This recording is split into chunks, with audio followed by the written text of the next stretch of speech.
Ration দুর্নীতিকাণ্ডে তোলপাড় গোটা রাজ্য। সেই পুজোর পর গ্রেপ্তার হয়েছেন জ্যোতিপ্রিয় মল্লিক।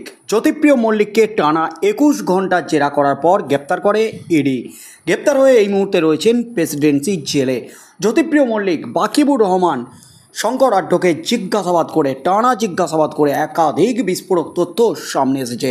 আর জ্যোতিপ্রিয় মল্লিকের পর এবার আরও বড় নাম সামনে। এই মুহূর্তে সবচেয়ে বড় খবর, রেশন দুর্নীতিকাণ্ডে এবার 10,000 কোটি টাকার হদিশ। আর এই 10,000 কোটি টাকা গেছে এক বিরাট বড় মাথার কাছে। ইডির হাতে কিন্তু এমনই এক বিস্ফোরক তথ্য।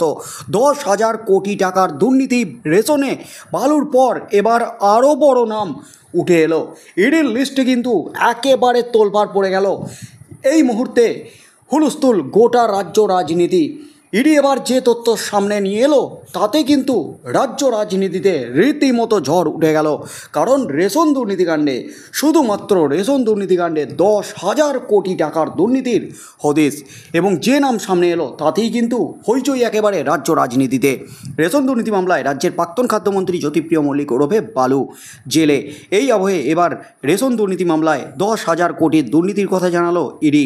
এর মধ্যে 1,000 কোটির মালিকানাও জেনে গিয়েছে তারা। তবে রেশন দুর্নীতি 9,000 কোটি টাকায় এবার নজর কেন্দ্রীয় তদন্তকারী সংস্থার। বিশেষ ইডি আদালতে বিচারকের সামনে ইডির আইনজীবী ও তদন্তকারী অফিসার ব্যাখ্যা করে দিলেন, রেশন দুর্নীতি মামলায় প্রায় 10,000 কোটি টাকার দুর্নীতি হয়েছে। এর মধ্যে বাকিবুর রহমানের সংস্থা এনপিজি রাইস মিলে 1,000 কোটি টাকার দুর্নীতি হয়েছে। বাকি 9,000 কোটির দুর্নীতি করেছে রাজ্যের বিভিন্ন জেলায় ছড়িয়ে থাকা আরও একাধিক রাইস ও আটা মিল। সেই 9,000 কোটির দুর্নীতি কীভাবে হলো, কাদের মাধ্যমে হলো সেই দুর্নীতি, সেই টাকাই বা কোথায় গেল, এখন ইডি তাদেরই খুঁজে বেড়াচ্ছে। বিশেষ ইডি আদালতে রেশন দুর্নীতি মামলায় ধৃত বাকিবুর রহমান, শঙ্কর আড্ডদের জামিনের আবেদনের শুনানি ছিল। সেখানেই আদালতে তদন্তকারী অফিসার এবং ইডির সরকারি আইনজীবী জানান, রেশন বন্টন দুর্নীতি মামলায় 10,000 কোটি টাকার দুর্নীতি হয়েছে। কিন্তু 1,000 কোটির হিসেব মিললেও বাকি 9,000 কোটি টাকার দুর্নীতির মাথা কে তা এখনও স্পষ্ট নয়। অর্থাৎ এতদিন বাকিবুরের মিলগুলি ছিল তদন্তকারীদের নজরে, এবার আরও বাকিবুরের খোঁজ মিলতে পারে বলে মনে করছে ইডি। প্রসঙ্গত, বাকিবুরকে জেরা করে উঠে এসেছিল বালুর নাম। এরপর তার গ্রেপ্তারি, বিচারাধীন বন্দী হিসাবে জেলে থাকা, আবারও নতুন কোনো মোড়ের দেখা মিলবে কিনা তা নিয়ে জোর চর্চা শুরু হয়েছে রাজ্য রাজনীতিতে। বাকিবুর রহমান 1,000 কোটি টাকার দুর্নীতিতে জড়িত। বাকি 9,000 কোটি টাকা কোথায় গেল, জ্যোতিপ্রিয় মল্লিক তার মধ্যে রয়েছেন। আর কোন নাম সামনে আসবে সেই নিয়ে কিন্তু জোর জল্পনা শুরু হয়েছে রাজ্য রাজনীতিতে। ইডির হাতে কিন্তু একাধিক বিস্ফোরক প্রভাবশালী নাম রয়েছে এবং সেই প্রভাবশালীদের নাম তদন্তের স্বার্থে ইডির সামনে নিয়ে আসেনি। তাদের বিরুদ্ধে অ্যাকশন শুরু করতে চলেছে ইডি, এমনই কিন্তু খবর উঠে আসছে।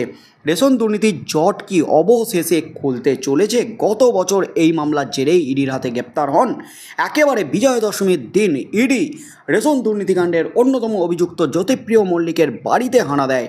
টানা 21 ঘন্টা তল্লাশি অভিযান, জিজ্ঞাসাবাদের পর গ্রেপ্তার হন জ্যোতিপ্রিয় মল্লিক। গ্রেপ্তার হয়েছেন আরও অনেকেই। সম্প্রতি এই কেলেঙ্কারি ইস্যুতে নাম জড়িয়েছে অভিনেত্রী ঋতুপর্ণা সেনগুপ্তেরও। এর মধ্যেই কিন্তু আদালতে রেশন মামলায় 10,000 কোটি টাকার দুর্নীতি জানিয়ে দিল ইডি। আদালতে ইডির দাবি, 10,000 কোটি টাকার মধ্যে 1,000 কোটির মালিকানা তদন্তে তাদের কাছে উঠে এসেছে। বিশেষ ইডি আদালতে বিচারকের সামনে ইডির ব্যাখ্যা, রেশন দুর্নীতি মামলায় 10,000 কোটি টাকার দুর্নীতির মধ্যে 1,000 কোটি টাকার দুর্নীতি করেছে রেশন দুর্নীতিতে ধৃত ব্যবসায়ী বাকিবুর রহমানের সংস্থা এনপিজি রাইস মিল। ইডির আইনজীবীর দাবি, বাকিবুরের সংস্থা ছাড়াও বাকি 9,000 কোটি টাকার দুর্নীতি করেছে গোটা রাজ্যের বিভিন্ন প্রান্তে ছড়িয়ে থাকা আরও একাধিক রাইস মিল ও আটা মিল। আর এই বাকি 9,000 কোটির দুর্নীতির রহস্যভেদ করতে এবার ময়দানে নামছে ইডি। এই 9,000 কোটির হিসেব মেলাতে চাইছে তদন্তকারী সংস্থা। বিশেষ ইডি আদালতে রেশন মামলায় ধৃত বাকিবুর রহমান এবং তৃণমূল নেতা শঙ্কর আড্ডর জামিনের আবেদনের শুনানি ছিল। আর সেখানেই 10,000 কোটি টাকার দুর্নীতির হাঁড়ি ভেঙে দিল ইডি।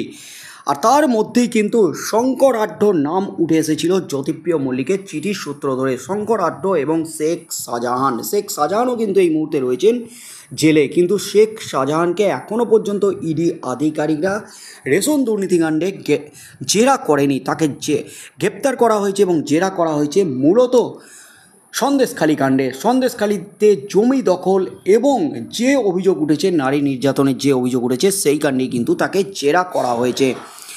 এখনও পর্যন্ত রেশন দুর্নীতিকাণ্ডে তাকে জেরা করবে ইডি, এমনই কিন্তু খবর উঠে আসছে। টানা জিজ্ঞাসাবাদের পর, তল্লাশির পর বালুকে নিজের বাড়ি থেকে গ্রেপ্তার করে ইডি। তারপর থেকে জেলবন্দি রাজ্যের প্রাক্তন মন্ত্রী।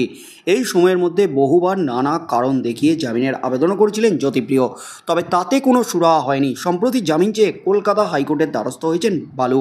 আগামী সপ্তাহে সেই মামলা শুনানি হতে চলেছে। তার মধ্যেই কিন্তু একেবারে বিস্ফোরণ ঘটালো ইডি, রীতিমতো বিস্ফোরণ ঘটালো। রেশন দুর্নীতিকাণ্ডে 10,000 কোটি টাকার দুর্নীতির মধ্যে 9,000 কোটি টাকা গেছে কোন কোন মাথাদের কাছে? গোটা রাজ্যের রাইস মিলগুলি জড়িত এবং সেই রাইস মিল থেকে 9,000 কোটির লাভ গেছে একাধিক প্রভাবশালীর কাছে। জ্যোতিপ্রিয় মল্লিক, বাকিবুর রহমান ছাড়াও শঙ্কর আঢ্যকে জেরা করে কিন্তু বিস্ফোরক তথ্য সামনে এসেছে। জ্যোতিপ্রিয় মল্লিককে জেরা করে যে তথ্য সামনে এসেছে, রেশন দুর্নীতির টাকা গেছে পার্টি ফান্ডে। এমনই কিন্তু বিস্ফোরক দাবি করেছিল ইডি আদালতে। পার্টি ফান্ডে কার কার হাতে গেছে, কোন প্রভাবশালী বড় মাথাদের হাতে গেছে, সেই প্রভাবশালীদের নাম কিন্তু ইতিমধ্যেই ইডির হাতে এসেছে। সেই লিস্ট কিন্তু ইডির হাতে এসেছে। তাদের বিরুদ্ধে অ্যাকশন নিতে চলছে, কারণ তাদের নাম যদি সামনে নিয়ে আসে তাহলে রাজ্যে কিন্তু একটা বিরাট ঝড় উঠে যেতে পারে, রাজ্যে ভূমিকম্প আসতে পারে, এমনই কিন্তু জানাচ্ছে আদালতে ইডি। তাই তাদের কিন্তু জেরা করার প্রস্তুতি চালাচ্ছে, তাদের বিরুদ্ধে অ্যাকশন শুরু করার প্রস্তুতি চালাচ্ছে। তাদের নাম সামনে নিয়ে এলে তারা যাতে কোনো তদন্তকে প্রভাবিত করতে না পারে বা কোনো কিছু গোপন করতে না পারে, তথ্য প্রমাণ লোপাট করতে না পারে, তাই সেই সমস্ত প্রভাবশালীদের নাম কিন্তু সামনে নিয়ে আসছে না ইডি। তবে খুব শিগগিরই কিন্তু তাদের বিরুদ্ধে জোরদার অ্যাকশন শুরু করতে চলেছে ইডি, এমনই কিন্তু খবর উঠে আসছে। অর্থাৎ রেশন দুর্নীতিকাণ্ডের কিন্তু জাল একেবারে গুটিয়ে ফেলেছে ইডি, এমনই কিন্তু খবর উঠে আসছে ইডি সূত্রে। তাই আগামী দিনে কোন কোন প্রভাবশালী মাথা ধরা পড়ে, 9,000 কোটি গেছে কোন মাথার কাছে, সেই মাথার নাম সামনে আসে কিনা এবং ইডি তার বিরুদ্ধে কী পদক্ষেপ নেয়, সেদিকেই চোখ থাকবে গোটা রাজ্যের।